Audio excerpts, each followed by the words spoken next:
নমস্কার, আপনারা শুনছেন উত্তরের কণ্ঠ। উত্তরের কণ্ঠ থেকে আমি প্রভাত বসাক, তুফানগঞ্জ, কোচবিহার।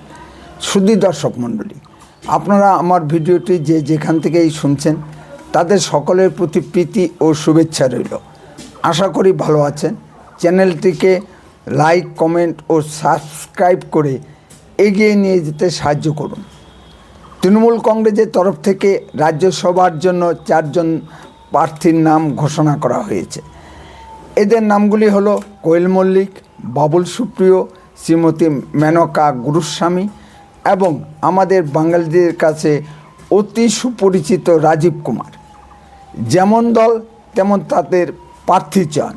তৃণমূল কংগ্রেস ভারতীয় সংসদকে সারা বিশ্বের সামনে কলঙ্কিত করার জন্য তুলে ধরতে চাইছেন। যত সব চোর চামার, জোচ্চোর, সমকামী, নিষ্ক্রিয়, অশিক্ষিত, অর্ধশিক্ষিত লোককে সংসদে পাঠানো হচ্ছে। এরা সংসদে গিয়ে কী করবে তা বলাই বাহুল্য। তৃণমূলের আইনজীবী কল্যাণ ব্যানার্জি লোকসভায় গিয়েছেন। তিনি লোকসভায় যুক্তিপূর্ণ বিতর্ক করার চেয়ে বেশি চিৎকার চেঁচামেচি করতেই বেশি পছন্দ করেন। ফলে অনেক সময় এই সকল সাংসদরা হাসির খোরাক হয়ে যান। আর আমরা বাঙালিরা এই সকল অশিক্ষিত, অসভ্য সাংসদদের কাণ্ড কারখানা দেখে লজ্জায় মাথা নিচু করে থাকি। অতি সম্প্রতি আমি পুরী ভ্রমণে গিয়েছিলাম। ট্রেনে আমার সহযাত্রী হিসাবে কিছু উড়িয়া ভদ্রলোক ও ভদ্রমহিলা ভ্রমণ করছিলেন।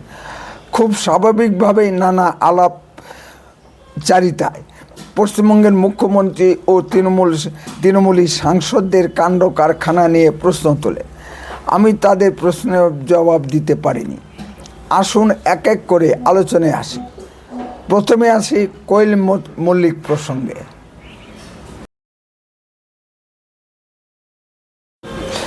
বাবা বিখ্যাত অভিনেতা রঞ্জিত মল্লিক।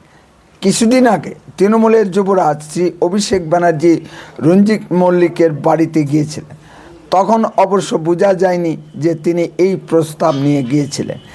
এই সময় অর্ধশিক্ষিত অভিনেত্রী মহিলারা সংসদে গিয়ে কী করবেন, কি বলবেন তা নিয়ে প্রশ্ন থেকেই যাচ্ছে।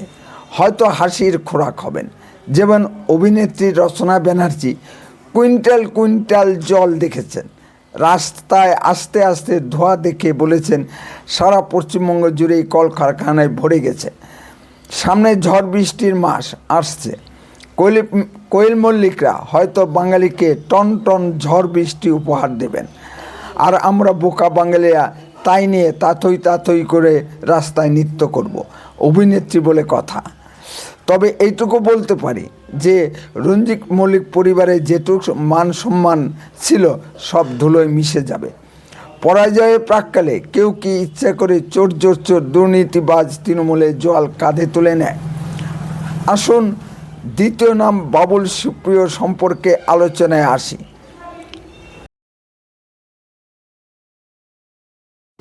তৃণমূলের জল বাবুল সুপ্রিয় একজন গায়ক মানুষ ছিলেন। রাজনীতিতে হাতখড়ি হয় বিজেপির মাধ্যমে। বিজেপি তাকে কম সম্মান দেয়নি। 2 বার কেন্দ্রীয় মন্ত্রী হয়েছিলেন। এটা তার ভালো লাগেনি। তিনি প্লেন 11-এ খেলতে মমতার হাত ধরেছেন। কিন্তু ভিতরে যে খবর পাওয়া যায় তা হলো বাংলাদেশে যে ট্রাকগুলিতে মাল নিয়ে পেট্রোপোল সীমান্ত অতিক্রম করে যায়, তৃণমূল প্রতি ট্রাক থেকে 40-50 হাজার টাকা করে তোলা আদায় করত। তার ভাগ নাকি যেত বিজেপির তৎকালীন কেন্দ্রীয় মন্ত্রী বাবুল সুপ্রিয়র কাছে। বাংলাদেশের চেম্বার অফ কমার্স ভারত সরকারের কাছে এই ঘটনার তীব্র প্রতিবাদ জানায়। প্রধানমন্ত্রীর দপ্তর খোঁজ নিয়ে জানতে পারেন ঘটনাটি সত্য। ফলে বাবুল সুপ্রিয়র মন্ত্রিত্ব যায়। এই ধরনের লোকেরাই তো মমতার দলে অঙ্গভূষণ। পশ্চিমবাংলার মানুষ এই ধরনের দলবদল লোকদের পছন্দ করছে না ভেবে মমতা ব্যানার্জি আগামী বিধানসভায় বাবুল সুপ্রিয়কে প্রার্থী করতে রাজি ছিলেন না। মমতা ব্যানার্জির এই মনোভাব টের পেয়ে বাবুল সুপ্রিয় আবার গানের জগতে ফিরে যাবার চিন্তা ভাবনা করছিলেন। সে যাই হোক, শেষ পর্যন্ত বাবুল সুপ্রিয়র একটা গতি করলেন মমতা ব্যানার্জি। তৃতীয় যে নামটি নিয়ে চর্চা করব তিনি হলেন মেনকা গুরুস্বামী।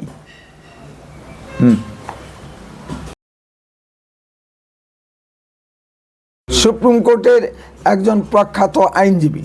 ইদানিং মমতা ব্যানার্জির সরকারের বিরুদ্ধে যেসব মামলাগুলি সুপ্রিম কোর্টে চলছে তার একজন আইনজীবী, সঙ্গে অবশ্য কপিল সিব্বল ও অভিষেক মনু সিংভিরাও আছেন। তিনি মমতার ফাইল চুরির মামলাই হোক আর আরজিকর মামলাই হোক, এই সব মামলার আইনজীবী হলেন এই মেনকা গুরুস্বামী। তবে যে বিষয়টি নিয়ে সোশ্যাল মিডিয়ায় ব্যাপক চর্চা হচ্ছে তা হলো এই মেনকা গুরুস্বামী একজন সমকামী মহিলা। আমাদের নাকি খুব গর্বের বিষয় যে ভারতবর্ষ এই প্রথম একজন সমকামী সাংসদ পেতে চলেছে। নেদারল্যান্ডের প্রধানমন্ত্রী নাকি সমকামী ছিলেন। তৃণমূলী বন্ধুরা জয়ধ্বনি করুন। শেষ যে নামটি নিয়ে চর্চা করব তিনি হলেন আমাদের পশ্চিমবঙ্গের বিখ্যাত ডিজি রাজীব কুমার। দর্শক, আপনাদের নিশ্চয়ই মনে আছে এই রাজীব কুমার সারদা মামলার সব তথ্য প্রমাণ লোপাট করে মমতা ব্যানার্জিকে বাঁচিয়েছিলেন, হাজার হাজার গরিব বাঙালিকে পথে বসিয়েছিলেন। আবার মমতার ইডির ফাইল ডাকাতির দিন মমতার সঙ্গে সেখানে উপস্থিত ছিলেন অত্যন্ত বুদ্ধিমান প্রভুভক্ত পুলিশ অফিসার, এখন অবসরে গিয়েছেন। সুতরাং তার পুরস্কার পাওয়ারই তো কথা। যার জেলে থাকার কথা তিনি এবার এমপি হয়ে সংসদ আলো করতে যাচ্ছেন। এই রাজীব কুমারকে সিবিআই অ্যারেস্ট করার জন্য অনেক কিছু করেছেন। আবার মমতা ব্যানার্জিও রাজীব কুমারকে বাঁচানোর জন্য ধর্নার নাটক ও অনেক কিছু করেছেন। এখানে কেন্দ্রীয় সরকারের ভূমিকাও সন্তোষজনক নয়। সিবিআই রাজীব কুমারকে অ্যারেস্ট না করে কি করে ছাড় দিয়ে রেখেছে সেটাই একটা বড় প্রশ্ন। দিদি মোদির সেটিং তত্ত্ব উঠবে না কেন? রাজীব কুমার মমতার অন্ধকারের ঠিকানা জানালো, সুতরাং তাকে টিকিট না দিয়ে মমতার উপায় ছিল না। মমতা ব্যানার্জি পশ্চিমবঙ্গের আমলা ও পুলিশ অফিসারদের সামনে দৃষ্টান্ত তুলে ধরলেন যে তৃণমূলের প্রতি ভক্তি রাখলেই অবসর পরেও তার একটা গতি করে দিবেন মমতা ব্যানার্জি।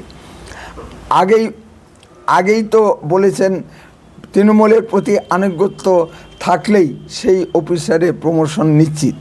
যে চারজন টিকিট পেয়েছেন তাদের ভিতর দুজন বাঙালি, দুজন অবাঙালি। মমতা অভিষেক বাঙালি প্রীতি কোথায় গেল? বাঙালিদের ভিতর যোগ্য প্রার্থী কি ছিল না? আরেকটু লক্ষণীয় বিষয়, এই চারজনের ভিতর একজনের সংখ্যালঘু মুখ নেই। কোথায় গেল মমতার সংখ্যালঘু প্রীতি? মমতার সংখ্যালঘুদের শুধু ভোট ব্যাংক হিসেবে ব্যবহার করেন। তাদের তিনি আলোর সামনে নিয়ে আসতে নারাজ। আজ 28শে ফেব্রুয়ারি চূড়ান্ত ভোটার তালিকা প্রকাশিত হয়েছে। নির্বাচন কমিশন সূত্রে যে তথ্যগুলি পাওয়া যাচ্ছে তাতে দেখা যাচ্ছে 63-64 লাখ ভোটারের নাম সম্পূর্ণভাবে বাদ চলে গেছে। আরও 60 লাখ ভোটারের ভাগ্য বিচার বিভাগের কাছে পেন্ডিং আছে। সব দলের সঙ্গে উত্তরের কণ্ঠ দাবি জানাচ্ছে যে একজন বৈধ ভোটারের নামও যেন বাদ না যায়।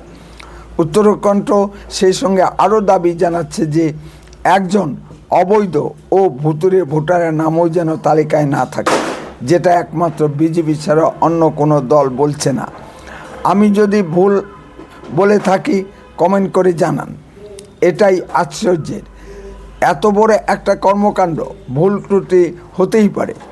যদি কোনো বৈধ ভোটারের নাম বাদ গিয়ে থাকে তাহলে তৃণমূলে ফাঁদে পা না দিয়ে কমিশন নির্দিষ্ট পথে বিডিও অফিসে গিয়ে আবেদন করুন। আন্দোলন করে কিছু হবে না। দেখলেন তো তৃণমূল এত আন্দোলন করেও এসআইআর স্টপ করাতে পারেনি। সুপ্রিম কোর্টে গিয়েও তৃণমূল ও মমতা ব্যানার্জি কোনো লাভ হয়নি। ভারতের সুপ্রিম কোর্টও পশ্চিমবঙ্গের জন্য স্বচ্ছ ও নির্ভুল ভোটার তালিকা প্রস্তুত করতে আগ্রহী। যদি কিছু বলার থাকে কমেন্টে বলুন। আর লক্ষ্য রাখুন উত্তরের কণ্ঠের পর্দায়। দয়া করে চ্যানেলটিকে সাবস্ক্রাইব করুন। বন্দে মাতরম। ভারত মাতা কি জয়।